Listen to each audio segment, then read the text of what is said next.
Hey, everybody. Before we jump into today's episode, I just want to point out a few ways in which you can work with us here at How to SaaS. Number one, if you're an investor and you're in the middle of a transaction and you want to figure out what is the marketing potential of the target investment that I'm looking at, you can engage with us in a due diligence engagement where within 2 weeks, we can give you a very clear picture of all the levers within the marketing function of that organization and how you can scale budget up and down and find efficiencies and make the overall marketing function far more mature.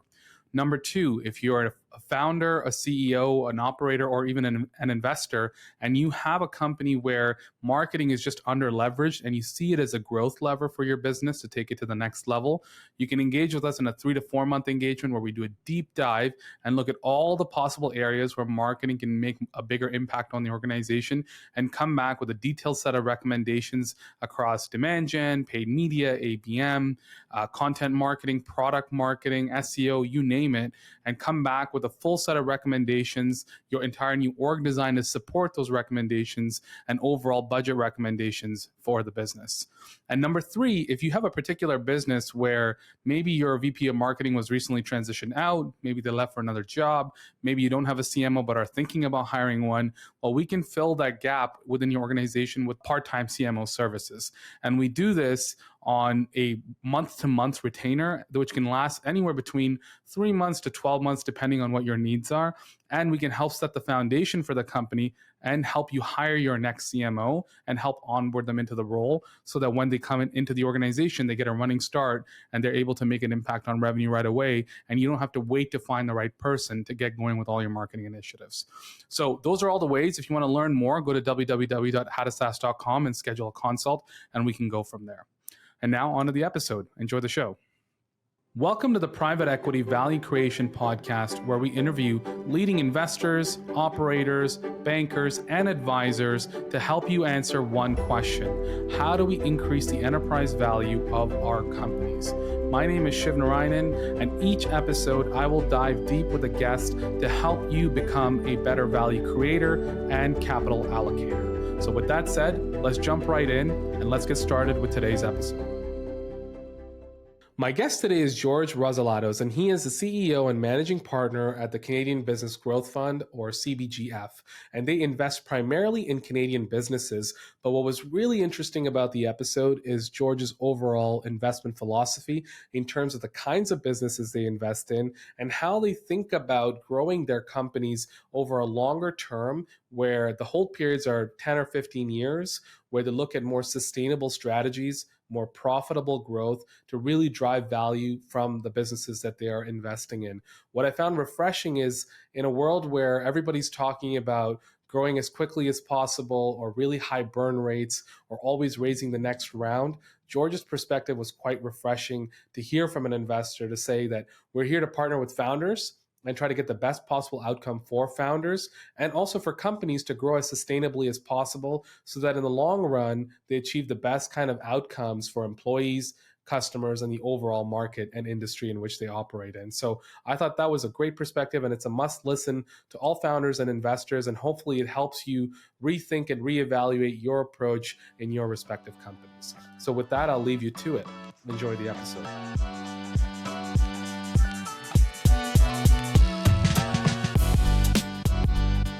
Hey, George, welcome to the show. How's it going? Great, Shiv. Nice to see you. Likewise, thanks for being on. So why don't we start with the background about yourself and CBGF, and we'll go from there. Sure. My name is George Rossolatos. I'm the CEO of the Canadian Business Growth Fund. It's a $545 million minority growth equity fund. I was a founding CEO of this fund in 2018, and we've, over the 5 years, we've invested in 31 companies, many of which have been SaaS, many of which have not, but the common theme has been companies that wish to grow and scale and build something that's build meaningful businesses over time, and we've helped them to do that. And your mandate, is it primarily focused on the Canadian market? Correct. We're focused on Canadian-based businesses. They're often, almost in all cases, exporting, almost in all cases have U.S. Revenue or European revenue, but the headquarters are based in Canada. And what would you say Just for the audience to understand more about the mandate and your approach, what's different about the CBGF from traditional venture capital or private equity firms? But one of our most unique features is our fund is evergreen, and it means that we can back companies for the long term. And I was an operator for 7 years. I did a turnaround of a public company and grew it. And you can't build a great business in 3 to 5 years, and a lot of our venture capital world works in a 3 to 5 year horizon. They're 5 year commitment period funds. They've got 5 years to then harvest, and it works out to a 3 to 5 year average where they're tapping entrepreneurs on the shoulder saying, okay, time to go, time to think about an exit. And we don't have to do that. And in my experience is you want to make investments that manifest over time. And if you're only thinking about 3 years, you won't make those investments that don't pay off, that don't pay off really quickly. And I think entrepreneurs cheat themselves out of building something that's more, that's just more of a sizable business when they make those short term decisions that invariably come from an investor influence sometimes. So that's the most unique part about our fund, is that we believe in backing entrepreneurs over the longer term, believe in 10-year builds and 15-year builds. And I think the other part is the minority part's important, because too many times when an entrepreneur gets to a certain stage and they haven't taken any money off the table for 5, 6, 7 years, and they think sometimes that the only way out of this is to sell the whole business. And it's not. There are sophisticated minority investors that can put some more money in, can create secondary opportunities, can reward the entrepreneur for hitting milestones and let them buy their cottage and their house and what have you, and still Right. go on and build something over time. And so there's ways of getting all of that done, and we're trying to be a facilitator of that process. Right. I think both of those points are super interesting and spot on. So let's start with the longer term outlook. You mentioned the 3 to 5 year hold period that's standard in a lot of private equity firms, and how that leads to short term decision making. It's kind of like election cycles, right? It's like you run for a seat, you get the seat, and you get to govern for a little while, and before you know it, you're running again, and you spend far less time actually governing. And I think building companies is similar to that, where if you have to constantly flip the business, you're in this deal management cycle where you're doing management presentations and building out these decks with investment bankers, and you're spending far less time actually creating the value that needs to be created to grow the business. That's so true. And the other parallel to that is I ran a public company, and I'd be sitting in analyst calls thinking, what the heck is going on here? Because as you know, on branding and marketing spend, you make investments for the future, you make investments for time, and sometimes you don't have an immediate payoff. And so when an analyst says, well, that didn't pay off this quarter, you look at them and say, well, it was never meant to, and that's not what Right. we're trying to build here. And I think we, the longer term perspective is something that we need to really impart on a lot of our companies. And we're just in this environment of impatience and instant gratification that we want quick flips and quick turnarounds, but those are rare, and in a tougher market and a more muted market like we're in today, that doesn't really happen. You need to build it the old fashioned way and build it over time and grow it. Right, right. Yeah, it's easier when you're in a bull run market, and you can. Oh, it's almost like hot potato. You sell it to the next firm, and then they sell it to the next one, and at some point, somebody's getting that hot potato, and then the market's going to crash, right? So, uh, Exactly right. yeah, and that's definitely happened to a ton of investors who've had to mark down their books, or the cap table has more equity on it than the company's actually worth, right? So that puts, 100%. yeah. 100%. And do you see that in your companies at all, like compared to other investors, or because of this meticulous approach, like are the book values in the actual businesses that you've got, like are they in a better place? So to be clear, we're not a kind of unicorn chaser type investor. We're not a VC. We're backing companies that are scaling at a reasonable pace, that are not really on the radar screen of a VC, for example. Like we back SaaS companies that are 30, I'd say 30% service, 70% SaaS, that are growing at 30 or 40% a year. That's an okay company. That's hard to do. I like I said, I ran a company. Growing something at 30% a year isn't easy. It's Yeah. work, and so we find those companies, we back them, we help them grow. But as a consequence of that, we're not into the world of those really nosebleed multiples of revenue that I think a lot of VCs are getting caught on right now. We're more of a, we're more in between. We do back companies that aren't profitable yet, but they're generally lower burn companies. They're not the deep burn types. And we also have a lot of profitable businesses we back. And so I think we're in a zone that's a bit different. So if there's a correction there, you're correcting from 3 or 4 times revenue to 2 or 3 times revenue. You're not correcting from 50 times revenue to zero. So I think we're in a better position. For sure, we get caught up in markets that go up and down, but everyone does on the multiple side. But if you back businesses that have a real product market fit, that have got an entrepreneur that's driving it, and we've got a measured approach to how we grow it, and we think that there's defensibility in all of that. Yeah, I think that's really one of the key things that founders of companies need to look at more often, is that you don't need to go on this like VC hamster wheel where your valuations keep increasing. And then for you to actually have a meaningful outcome from that business, you now need to grow that business significantly more than if you bootstrapped it and you slowly grew it over time. And I think those incentives are like not fully aligned for the founder versus what the VC investor wants to do, because they want to deploy their capital and get rid of the dry powder and actually grow it as quickly as possible. And whereas the founder may not even be able to hit those numbers because they're unrealistic. Yeah, the number of conversations I've had with entrepreneurs with exactly that topic, I can't even tell you how many. In that, there are less sophisticated entrepreneurs that are just trying to hit a valuation number, and I want to be 100 million valuation. And I say to them, "What are you talking about? It doesn't mean anything until the end." And by the way, having a step function to your valuation, there's value to that. By hitting 100 just because you say 100 and the next one's 50, you've lost your momentum, and you've lost a whole set of investors that would otherwise be following you. Whereas if you build it to 60 to 80 to 100 to 120 over time in a modest manner, you're showing that track record, and there's value in that track record of valuation growth over time, and conservatism over time. And it doesn't mean anything to you. There's a bit of dilution here and there, but the real end result is when you sell it at the end. That's the only valuation that matters. That's when you And that's actually get and, you and get then the adjunct point to that is that don't raise too much. Don't. And then entrepreneurs that say, I want $100 million valuation and I want to raise $50 million. Like, right, what are you going to do with the $50 million?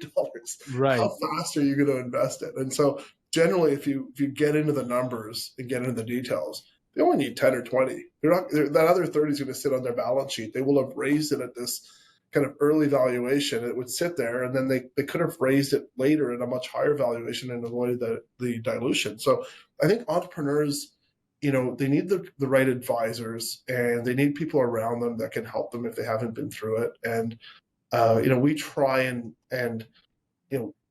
have these conversations with them, and whether we invest 5 to 20 million, whether they take 5 or 20, we're indifferent. We want to do the right thing for them, and then we'll put 10 the next year or 5 the next year at the right valuation, whatever that is. We'd rather them stay in control of their companies longer. And far too often entrepreneurs make that early bad decision to take too much money, Right. or lock themselves into a valuation that doesn't matter and is way too high to ever beat, and they get into the spiral of negativity, and it's hard to overcome. And can you give an example of that in the CBGF portfolio? I think we've touched on Prodigy before, so maybe that would be a good story worth sharing here. Yeah, Prodigy is a ed tech software business, and run by 2 founders that literally founded this company out of their dorm rooms in Waterloo. I know you're an alum there, and they're fantastic. Alex and Rohan are their names, and they built this business, and they had not taken an institutional investor, and they were first. It was the first time out. Young guys, super smart young guys, haven't been through the raising process before, and they had a number of firms saying, take 40 Right. million. That's my minimum. Take 40. And I met them, and they said, well, the same speech. I said, what are you going to do with it? It's going to sit on your balance sheet. You're going to give away most of your company, not a big part of your company. Take a smaller number, use it conservatively, build your book, build your momentum, then raise the other 25 next year, a year after, and double the valuation or triple the valuation. And I actually showed them on paper on a one pager what that would mean to them in an exit event over time. And just tens of millions of dollars, for each of them. And so they ended up deciding to take our smaller amount. So I was talking 40 US, and we invested 15 Canadian. And sure enough, 2 years later, they raised 150 million from TPG at multiples of the valuation, and they're very thankful they did it this way because have that money would have definitely sat on their balance sheet. It would have definitely over diluted early, and it would have been a mistake and cost them generational wealth. They still would have done fine. It would have done well, but it would cost them additional generational wealth that would have left on the table. Right. Yeah, I was talking to a founder that did the opposite. They raised like, I think $120 million in like a Series C or Series D round. And we were talking about our different businesses because I've bootstrapped this business, and we were talking about potential exit events. And he was saying that even if he grew the company to $200 million in revenue and exited that company, the exit event and his portion of that would equal if we were to exit our business as a bootstrap company at some point. And so he was saying that it's a significantly greater challenge that he has to overcome now to reach that kind of an exit event. And it's like a self-inflicted pressure that he's put on himself as a founder. Yeah, I agree. And I'm speaking against what I do, but I always tell founders bootstrap it as long as you can and get it to as much scale as you can before you need help, with the caveat that if you think you're going to lose part of your market position or someone else is going to take it and you need to go a bit faster, then you might have to call an audible on that. But use your working capital, use your vendors, use your bank, use your BDC, use whatever you can do. Government money, there's grants. Bootstrap it as long as you can, but then when the time is right, you need to cover your market off before someone else will. So there's a balance there, and it's up to the entrepreneur to understand that. And how do you contrast that with this idea of like stockpiling the war chest, right? Because like founders that, let's say, went the approach of, okay, we're going to raise a little bit in 2021, got to 2022, and the market's kind of dried up. And so if their burn rate was too high, now they don't have enough cash for enough periods to survive. So like, how do you balance that need between raising too much and raising too little and kind of exposing yourself to some systemic risks? A great question, and there's not a clear answer to that. But what I advocate is figure out what you need, add 25 or 50% to that, whatever the number is, and then invest it wisely. I think we see, or at least over the years, I've seen a number of entrepreneurs come into money and they think, let's start spending, let's go crazy, let's hire up. And I know in your book, you advocate for, and it's really well done, where you advocate for milestones and measurement and understanding what your meter stick is, what you're measuring it against, and what success looks like, and testing versus going all in on a concept. And these are things that are real life. And entrepreneurs that understand that can do a lot more with their cash. And the ones that just think, I have cash, let's spend, without actually thinking about the measurement and the systems and the analytics, I think those are the ones that get into trouble. They overburn, and then they under deliver on what they create in terms of revenue, and then they run into a problem because they far underperform their marks on their budgets and where they think they're going to be. They burn more than they thought they were going to burn, and then they get into these spirals. And so we've seen companies that that have hit a downturn. It's harder out there right now to raise capital for sure, but they haven't overextended themselves. They might have had a lighter burn, and then they can pare it back a bit and just go through a year or two if they need to, and weather a storm and still be growing. And so I think that's the trick, is you want to walk that fine line of not under raising, but not over raising. But then when you do get that money in, especially if you're a relatively new entrepreneur that hasn't been through it before, resist the temptation to think you've got a lot of bucks to spend and start kind of doing it without a systematized approach to doing it. Do you encourage your companies to try to be profitable from earlier on? I know like there's some companies that inevitably have to burn cash in order to grow within the market that they're in and the competition that they're facing. But just one of my underlying philosophies is that if you have gross margin from the very beginning and you can keep your costs in check, you can kind of grow profitably. It's a little slower, but you remove a lot of these risks off the table where you always have to raise or you have a burn rate that kind of keeps you a little bit on the edge to figure out, okay, when am I going to need to raise my next round? So just trying to understand how you balance those two objectives of growth versus profitability. So we would stand in the middle of that continuum. So, a lot of the companies we backed operate at roughly break even on purpose. And so they've got positive gross margins. They could grow a bit slower and make money. They don't carry debt per se, but what they choose to do is run it to right to break even or even slight burn to grow as fast as they can, but under control. And so they can pare that back at any time. They know they're profitable. They know that the skeleton of the business is profitable. They're overspending, if you will, on marketing, on sales, on product development, what have you, to build up their pipeline. But but they can pare that back. They know they've got a real business. They've got product market fit. They're selling a product at a gross margin, and but they also want to grow as fast as they can with their own resources. And I think it's wise for that founder to reinvest in themselves, leave that capital in, run it to a break even point or even a slight loss. Don't take the money out. Reinvest in yourself, and build it that way. But don't take that risk of running. And we've seen businesses, we haven't invested in them, but they have a burn rate that's triple their revenue or quadruple their revenue, and that's just not sustainable. That's a market bubble type construct. It's not real. I've been around for investing for a lot of years, and that just happens in a temporal period where people accept it and put money into them, and then it stops. And it's stopped now. And those companies it's hard to come back. It's easy to come back from a break even ish or slight burn. It's really impossible to come back from a deep burn like I described. Right. Yeah. We've seen companies that are burning so much capital, and oftentimes because we're getting pulled into these marketing engagements to identify where the opportunities are on that side, we often see it in paid media, for example, where they'll be spending $4 to acquire $1 in ARR. And so they're breaking even on their CAC in 4 years plus. And in some cases, I've even seen 6 or 7 years. And that's because they've raised hundreds of millions of dollars and they're just comfortable burning through the capital, but that's not sustainable growth. And even if you acquire that $1 of ARR, like what if it churns in year 2 or it's a bad fit customer? Not enough of that work is being done to truly understand, is this my ICP and are they going to stay with the business? Is this even profitable growth? And so I wanted to see if the companies that you're investing in, or are you seeing that pattern as well? Well, we're doing that diligence up front. And if an entrepreneur isn't thinking about their lifetime value, customer value, and their customer acquisition costs, we're not really that interested, because Right.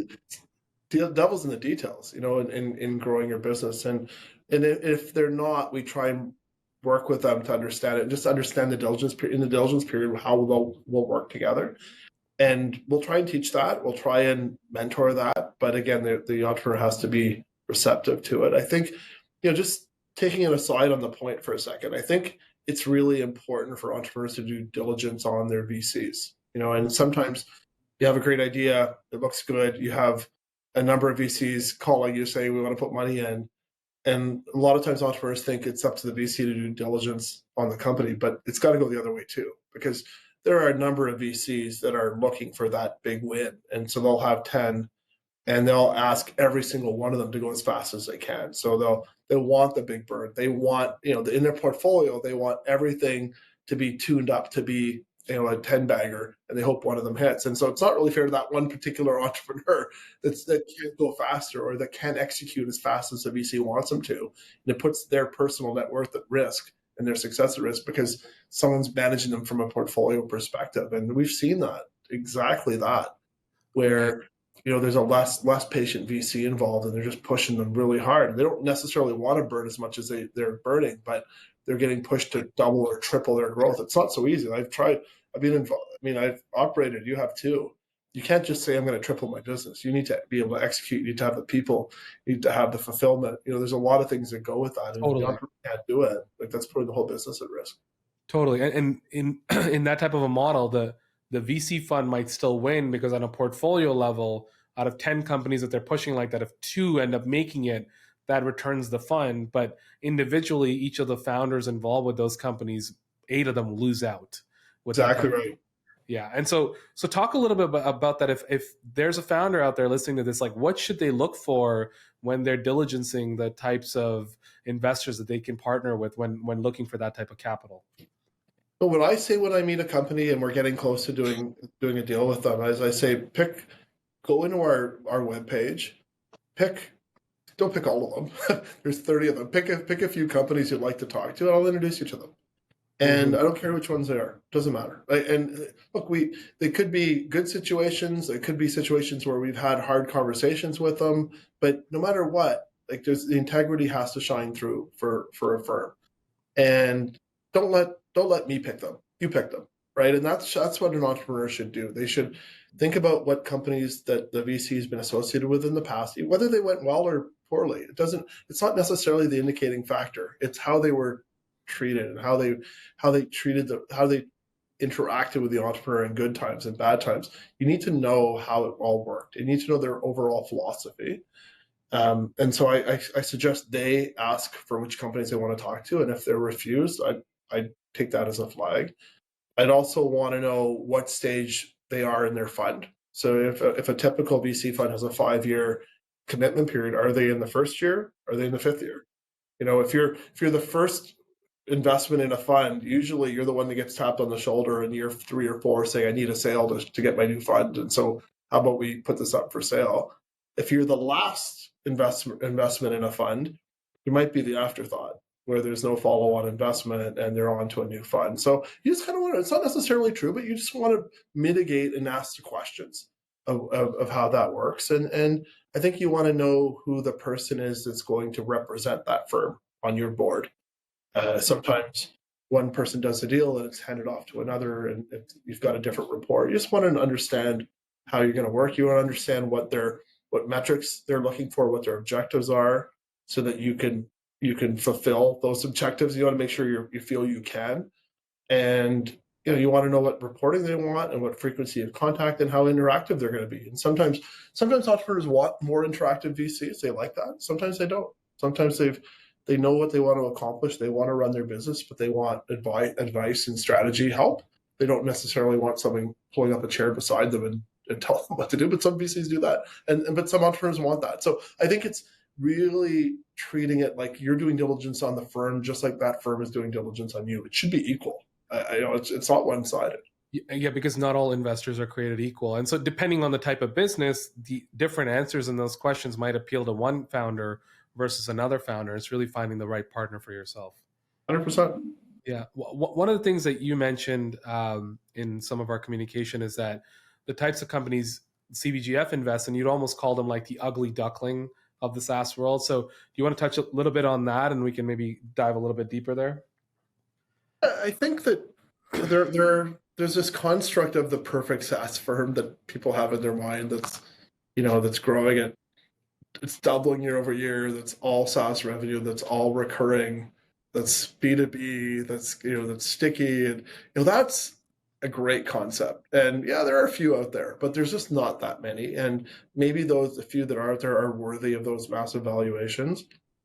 But we've met, I think, 3,000 companies since we started, and I ran a security technology business, and it's not the norm. The norm is entrepreneurs that are grinding out revenue, grinding out margins, trying to get recurring revenue the best they can, knowing they have to provide services to get that and support that. And the business turns into a hybrid, has some recurring, has some service, has some things are one time, some things don't really fit into any one category. They're opportunistic kind of revenue that's generated. And those are generally overlooked. And they're good businesses. It's really the majority of the mid-market world, I think. And we've backed a lot of those with success. We've backed a company called Zello, which is kind of provides software to the guidance counselor function in high schools, and great business. And it has a service component, it has a SaaS component, it was transitioning to a new platform at the time, and so you had to understand what that risk was, and it was work to do. It was messier than wasn't a great entrepreneur, great business, great product, but it wasn't a perfect painting to go and invest in. And we worked with the founder, great great person, and it's been a great investment. And I think it's VCs and growth firms are not always willing to dig in and get into the details, because sometimes the VC diligence is fairly high level, right? It's how big's the market? Is this product okay? Is the founder okay? Let's do it. And we're more akin to a private equity diligence, where we're getting to know what's what we're getting to know the numbers and the metrics and their CAC and their LTV and their prospects, and valuing the service component, valuing the SaaS component, trying to figure out what transitions they have to make, putting a risk premium or what have you. And so I think it's a little scrappier. And even companies that are that have technology aspects and have recurring components, but are recurring that aren't exactly recurring. Like, for example, you have companies where the same referral send you business over and over and over again, but it happened to be different end customers. There's a recurring component to that. It's not perfect recurring revenue, but there's a recurring it's reoccurring, right? It's reoccurring, correct. Yeah, yeah. That's a good business, and I think if you get away from the formulas and get into the actual business and do the work and the analysis, you're able to find good prospects for returns and businesses we can help. Right. I think those are some fantastic insights, and I think by looking at businesses in that way, and also I think the fact that you have this evergreen fund, or the outlook is more than 3 to 5 years, it allows you to get into the weeds and do some of these activities that maybe somebody else would shy away from, because to turn some of those things around takes time, and they don't have enough of a hold period to be able to do some of that work. Yeah, and it allows the company to make investments this year that will benefit them in 3 and 4 years down the road, which could be real, lasting, sticky decisions that could really help them secure parts of their market. But that payoff might be down the road, and we're able to work with them, and they might have a long horizon. A lot of the entrepreneurs we meet are young, and I say to them, "What are you going to do? Are you going to retire at 30, 35? You're going to sit down on a beach somewhere? Like, build this thing, Right. build it. We've got time. You've got time, and think about a longer build." And that's the thing. We're building less and less big companies, US and Canada. Too many of them are getting sold early. Too many of them are getting bought by strategics early. And it's rare that something gets built into something that's, that goes public and is, Fortune 500, new Fortune 500 company. It doesn't happen that often. It's Versus, really rare. It's becoming more and more rare that you see a company like a Shopify in the Canadian ecosystem grow from just startup through to IPO. Like, you usually see somewhere along the line, there's just so much capital out there. There's just too much of an incentive that founders end up selling to somebody and don't end up taking that full journey. yeah, and there's a lot to be said for doing it in a traditional manner. Building it with kind of traditional valuation increases, not going too fast, not going too slow. Take your burn if you have to take it, but let's not overdo it. Do an acquisition here and there. Grow organically as you go. Don't go public too early either. Be patient. Go public when you can actually put out a real meaningful float, where you're followed by analysts and you can raise capital. You don't become a penny stock. And I think there's a lack of proper guidance and advice to young founders to get them through that tried and tested business scale up model that just doesn't see that many businesses get to completion anymore, the full cycle. And so, with the approach that you take at CBGF, like, what are some of the primary areas, given that you have this longer hold period or longer investment horizon?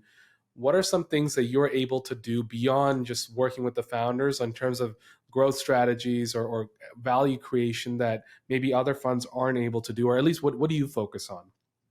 I don't think we're that special, to be frank. Like, I think um, we're very thorough. We're detail oriented, and just like in your book, I think there's a lot of parallels. We start with the systems and the processes and the goals and the thesis and what we're trying to shoot for. What are the organization goals, and then is the company equipped to actually go out there and achieve those goals? And if not, what holes are there? And there's always holes. You never, as you're scaling a business, you're always doing some things the best you can that aren't perfect. And at some point, there's thresholds where you've got to make improvements. And so a lot of times, systems and CRMs, it could be personnel, it could be needing a CFO, could be needing a board. It could be not reporting, not knowing your numbers. It could be not having the right metrics to run your business and having to create a system where you get the right metrics. Because you can't grow a business without having some of those foundational items set up.